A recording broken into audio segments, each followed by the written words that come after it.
السلام علیکم ناظرین، آپ دیکھ رہے ہیں one step official network اپنے میزبان محمد رضوان کے ساتھ۔ جیسا کہ آپ کو معلوم ہے کہ کرونا وائرس پاکستان کے اندر تیزی سے پھیل رہا ہے اور پاکستان میں اب 1166 کی ہیلپ لائن بھی سٹارٹ ہو چکی ہے تاکہ لوگوں کو اس کے انفیکشن کے متعلق آگاہی دی جائے۔ اب تک کرونا کے ٹوٹل 31 کیس ریکارڈ پاکستان کے اندر ہو چکے ہیں، جس میں سندھ کے 13 جو کہ سب سے زیادہ تعداد ہے، اور بلوچستان کے اندر 6، اسلام آباد کے اندر 3، لاہور کے اندر 1 اور بلتستان کے اندر 3 کیس کل رپورٹ ہوئے ہیں۔ 3 افراد کی یہ خوش آئین خبر ہے کہ وہ صحت یاب بھی ہو چکے ہیں اور زیادہ تر مریض پاکستان کے اندر خطرے سے باہر ہیں۔ پاکستان میں کوشش کی جا رہی ہے کہ اس کے پھیلاؤ کو جتنا ممکن ہو سکے اس کو روکا جائے، کیونکہ پڑوسی ممالک کے اندر یہ وبا آلریڈی موجود ہے۔ اس انفیکشن سے بچوں اور بزرگوں کو زیادہ خطرہ ہے، اور اس انفیکشن کو کیسے روکا جا سکتا ہے؟ اطول مصطفیٰ بتائیے کہ اس انفیکشن کو روکنے کے لیے، جیسے جو وبائی امراض ہوتی ہیں، ان کو روکنے کے لیے کون سی ایسی احتیاطی تدابیر ہیں جو نبی کریم صلی اللہ علیہ وسلم کی جو تعلیمات ہمیں بتاتی ہیں؟ بسم اللہ الرحمن الرحیم۔ کرونا وائرس کے حوالے سے ہم پہلے بھی ایک پروگرام میں بات کر چکے ہیں۔ اللہ رب العزت نے قرآن کریم میں ارشاد فرمایا، سنوریہم آیاتنا فی الآفاق وفی انفسہم حتی یتبین لہم انہ الحق، کہ ہم تمہیں عنقریب آفاق میں اپنی نشانیاں دکھائیں گے اور خود تمہارے اپنے وجود میں اپنی نشانیاں دکھائیں گے، حتی یتبین لہم انہ الحق، اس لیے تاکہ تم پر یہ بات واضح ہو جائے کہ برحق ذات صرف رب کائنات کی ہے۔ تو یہ جو وبا پھیلی ہے، اس وبا کے پھیلنے پر علماء یہ کہتے ہیں کہ یہ نبی کریم علیہ السلام کی نبوت کی صداقت پر ایک بہت بڑی دلیل ہے۔ جی، وبا نبی کریم صلی اللہ علیہ وسلم کی نبوت کی صداقت پر بہت بڑی دلیل ہے، کیونکہ نبی کریم علیہ السلام کی نبوت پر جو دلائل اور معجزات ہیں، وہ ان کا ظہور صرف ایک زمانے کے لیے نہیں بلکہ ہر زمانے میں وہ ظاہر ہوں گے۔ اب اس زمانے میں اگر آپ یہ سوچیں کہ یہ پھر نبوت پر صداقت کی دلیل کیسے ہوئی، تو اس کی تائید نبی کریم علیہ السلام کے اپنے فرمان سے ہمیں ملتی ہے۔ وبائی مرض طاعون، جس کو عربی میں ہم طاعون کہتے ہیں، وہ بیماری جس کا مصدر معلوم نہ ہو، وہ جب معاشرے میں پھیلے تو اس کے متعلق نبی کریم علیہ السلام نے جو ہدایت ارشاد فرمائی، آج پوری دنیا میں اسی ہدایت پہ عمل کیا جا رہا ہے۔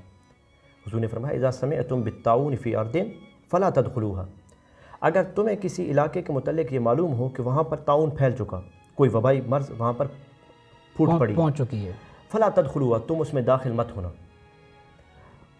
یہ نبی کریم علیہ السلام کی پہلی ہدایت ہے۔ نبی کریم صلی اللہ علیہ وسلم نے فرمایا کہ جس علاقے کے اندر طاعون یعنی وبائی مرض پھیل چکی ہے، تم نے اس میں داخل نہیں وہاں پر تم نے داخل نہیں ہونا۔ اور آگے فرمایا، وَإِذَا وَقَعَ فِي أَرْضٍ فَأَنْتُمْ فِيهَا فَلَا تَخْرُجُوا مِنْهَا، کہ اگر جس علاقے میں اس طرح کی کوئی وبائی مرض پھیلی ہے، آپ اسی میں موجود ہیں، فَلَا تَخْرُجُوا مِنْهَا، تو آپ کو چاہیے کہ آپ اس میں سے نہ نکلیں، وہاں سے اخراج نہ کریں۔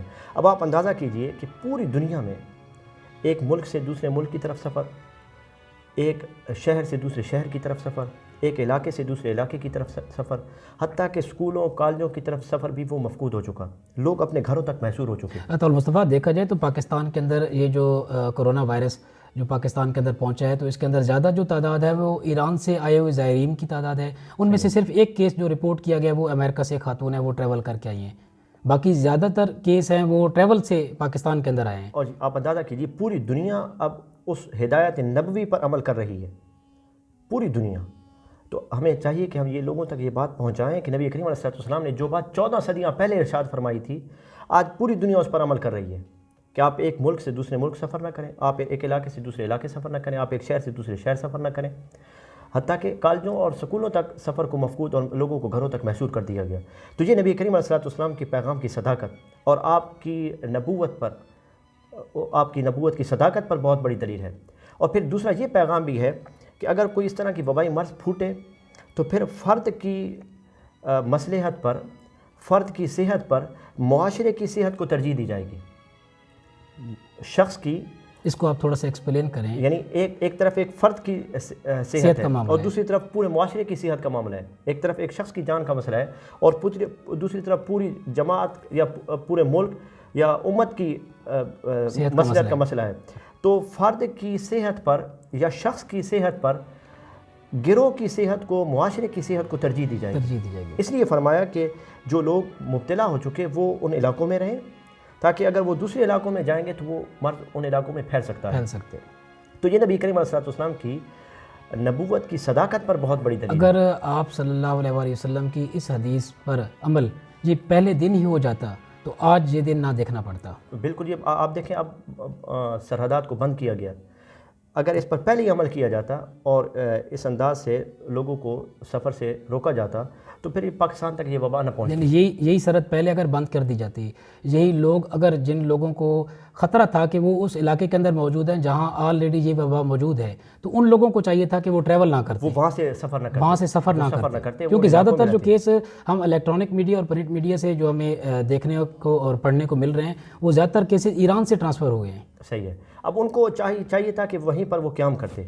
اب یہ پہلی ہدایت ہو گئی سید عالم صلی اللہ علیہ وسلم کی. جب ہمیں یہ معلوم ہو گیا کہ نبی کریم علیہ السلام نے جو بات 14 صدیاں پہلے ارشاد فرمائی تھی, آج ہم اپنی آنکھوں سے اس کی صداقت کو دیکھ رہے ہیں, تو پھر ہمیں جو اس کے علاوہ حضور نے اس طرح کی وبائی امراض کے متعلق ہدایات فرمائی ہیں ان پر بھی غور کرنا چاہیے. بالکل صحیح ہے. حضرت عائشہ صدیقہ رضی اللہ تعالیٰ عنہ فرماتی ہے کہ سألت رسول اللہ عن الطاعون, میں نے نبی کریم علیہ السلام سے اس طرح کی جو وبائی امراض ہے جس کو طاعون کہتے ہیں یا جس کو آج ہم کرونا وائرس کہہ رہے ہیں, اس کے پھیلاؤ کے بارے میں نے نبی کریم علیہ السلام سے سوال کیا کہ یا رسول اللہ یہ کیوں پھیلتی ہے؟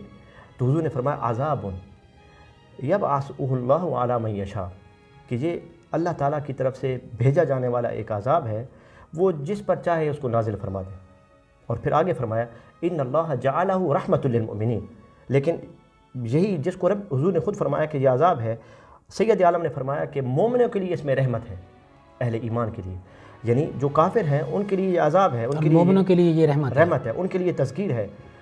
کافروں کے لیے ان کو یہ بات یاد دہانی کرانی ہے کہ تم رب کا انکار کرتے ہو, ساری مخلوق خالق کی محتاج ہے, تم نے اسی کی طرف دوڑنا ہے.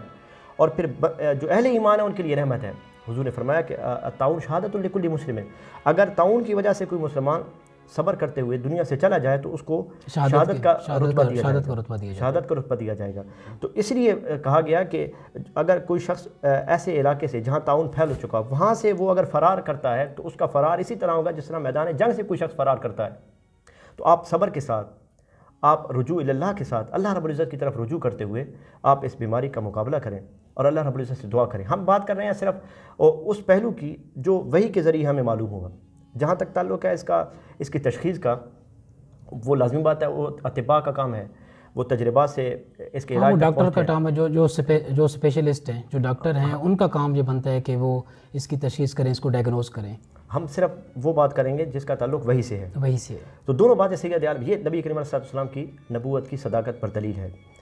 اور پھر لوگ یہاں تک اب حالت پہنچ چکی, آپ دیکھ رہے ہیں کہ لوگوں نے خانہ کعبہ کا طواف بھی وہاں پر موقوف ہو گیا, لوگوں نے عبادت گاہوں کی طرف آنا چھوڑ دیا. حالانکہ یہ بیماری یہ ہمارے لیے پیغام ہے کہ ہمیں رب کائنات کی طرف رجوع کرنا چاہیے. اللہ رب العزت کی طرف اگر ہم رجوع کریں گے تو رب کائنات ہمیں اس بیماری سے نجات عطا فرمائے گا. اب نبی کریم علیہ السلام سے ایک روایت حضرت عثمان بن عفان رضی اللہ تعالیٰ عنہ کی, حضرت عثمان بن عفان کے بیٹے حضرت ابان بن عثمان بن عفان رضی اللہ تعالیٰ عنہ وہ روایت کرتے ہیں. یعنی ہم چاہتے ہیں کہ علاج کی طرف لوگوں کو بتائیں کہ جو اس کا نبوی علاج ہے, نبی کریم علیہ السلام نے جو اس کا علاج ارشاد فرمایا وہ ہم لوگوں تک منتقل کریں. بالکل. حضرت عثمان بن عفان رضی اللہ تعالیٰ عنہ کی ایک روایت, اس کو حضرت ابان بن عثمان نے روایت کی, حضرت عثمان بن عفان کے بیٹے.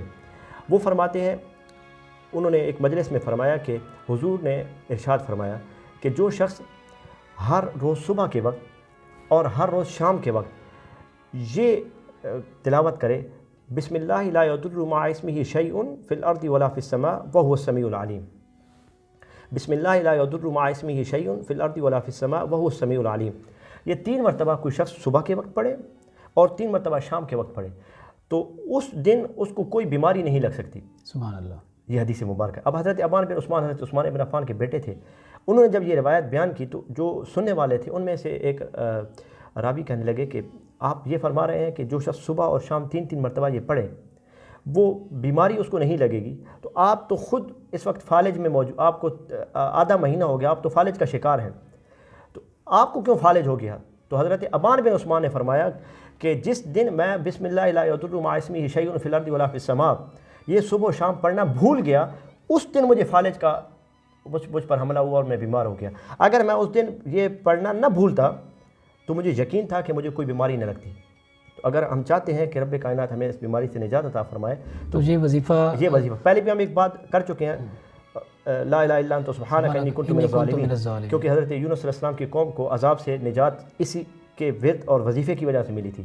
اور یہ دوسرا علاج ہے کہ آپ باوضو رہیں، نمازوں کی طرف آئیں، مساجد میں رب کائنات کے حضور اپنے گناہوں کی معافی طلب کریں اور رب کائنات سے دعا کریں کہ یا رب ہمیں اس آفت سے نجات عطا فرما، اور پھر یہ آیت صبح و شام تین مرتبہ آپ تکرار کریں تو رب کائنات آپ کو اس بیماری سے ہر قسم کی محفوظ فرمائے، بیماری سے آپ کو اللہ تعالیٰ کی ذات محفوظ رکھے گی۔ فرمائے۔ اور اگر طال مصطفیٰ دیکھا جائے تو پوری دنیا کے اندر اس وقت جو بڑے بڑے لوگ ہیں ان کے اندر بھی یہ وبائی مرض، یہ کرونا وائرس، ان کے اندر بھی پازیٹیو آنے کی نیوز آ رہی ہیں، جیسا کہ ابھی لیٹسٹ نیوز ہے کہ برازیل کے جو صدر ہیں وہ ان کو کرونا وائرس جب ان کا ٹیسٹ کیا گیا تو وہ بھی پازیٹیو ہے، آسٹریلیا کے ہوم منسٹر ہے وہ پازیٹیو ہے، کینیڈا کے وزیر اعظم کی وائف وہ بھی ان کا بھی ٹیسٹ پازیٹیو آیا ہے۔ اسلامی تاریخ میں جب ہم دیکھیں تو ہمیں 6 مقامات پر اس طرح کی وبائی مرض کے پھیلنے کی خبر ملتی ہے جس کو طاعون کہا گیا۔ سید عالم صلی اللہ علیہ وسلم کے اپنے زمانہ پاک میں عراق کے موجودہ شہر، جو موجودہ عراق کا شہر ہے مدائن، وہاں پر یہ پہلی مرتبہ پھیلا، پھر حضرت فاروق اعظم کے زمانے میں شام میں پھیلا، پھر اسی طرح کوفہ میں یہ پھیلا، اور حضرت مغیرہ بن شعبہ رضی اللہ تعالیٰ عنہ وہ وصال فرما گئے، اسی طرح حضرت معاذ بن جبل شام میں جو پھیلا تھا اس میں وہ وصال فرما گئے، ابو عبیدہ بن جراح وصال فرما گئے، حضرت عبداللہ بن زبیر کے زمانہ خلافت میں یہ چوتھی مرتبہ پھیلا۔ جب یہ 5ویں مرتبہ پھیلا غالباً 85 ہجری میں، 69 ہجری میں حضرت عبداللہ بن زبیر کے زمانے میں پھیلا، اور پھر 85 ہجری میں یہ طاعون پھر پھیلا۔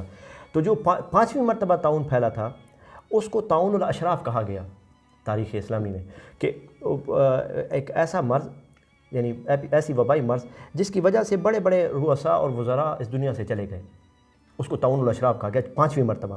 جب 5ویں مرتبہ پھیلا تو بڑے بڑے وزیر، بڑے بڑے مشیر وہ اس کا شکار ہوئے اور دنیا سے چلے گئے۔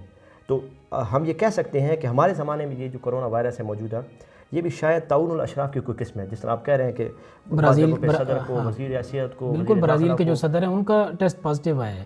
یہ نیوز ہم نے الیکٹرانک میڈیا سے سنی ہے، اور آسٹریلیا کے ہوم منسٹر ہیں، کینیڈا کے وزیر اعظم کی وائف ہیں، اس طریقے سے اور بھی ایسے لوگ ہیں جو اس وقت جو بڑے بڑے عہدوں پہ اوپر موجود ہیں، اور جس طریقے سے آپ بتا رہے ہیں کہ یہ طاعون الاشراف کہ اگر یہ اسی کی قسم لگ رہی ہے، بالکل اسی کی قسم ہے، کیونکہ اس میں اسی طرح ہوا تھا کہ بڑے بڑے لوگ اس کا شکار ہوئے تھے۔ آج جتنی احتیاط وہ لوگ اختیار کرتے ہیں جو وزراء ہیں، اپنے آپ کو جتنا وہ محفوظ رکھتے ہیں، ان تک یہ پہنچا ہے، تو یہ اور ہمیں یعنی جو ہدایت ہے اللہ رب العزت کی طرف سے اور سید عالم کی طرف سے وہ یہ ہے کہ ظہر الفساد فی البر والبحر بما کسبت ایدی الناس، یہ جو زمین و آسمان پر بحر و بر پر جو فساد برپا ہوا ہے، یہ جو تباہی آئی ہے، بما کسبت ایدی الناس، یہ لوگوں کے اپنے برے اعمال کی وجہ سے، لیذیقہم بعض الذی عملوا، تاکہ ہم ان کو ان کے اعمال کا مزہ چکھائیں۔ رب کائنات نے فرمایا، اب یعنی کیوں مزہ چکھائیں؟ لعلہم یرجعون، شاید کہ وہ رب کائنات کی طرف رجوع کریں، شاید کہ وہ اللہ کی طرف پلٹیں۔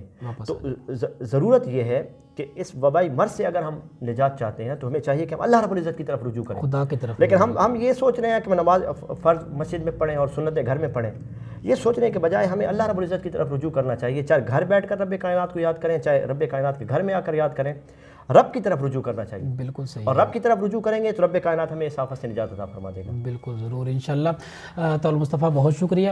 اگر آپ کرونا وائرس کے متعلق مزید اپڈیٹ چاہتے ہیں تو آپ ہمارے چینل کو ضرور سبسکرائب کریں تاکہ ہر نئی آنے والی ویڈیو آپ کے ساتھ شیئر ہوتی جائے۔ اس کے ساتھ ہی اپنے میزبان محمد رضوان اور one step official network کی پوری ٹیم کو دیجیے اجازت۔ اللہ نے کے بان۔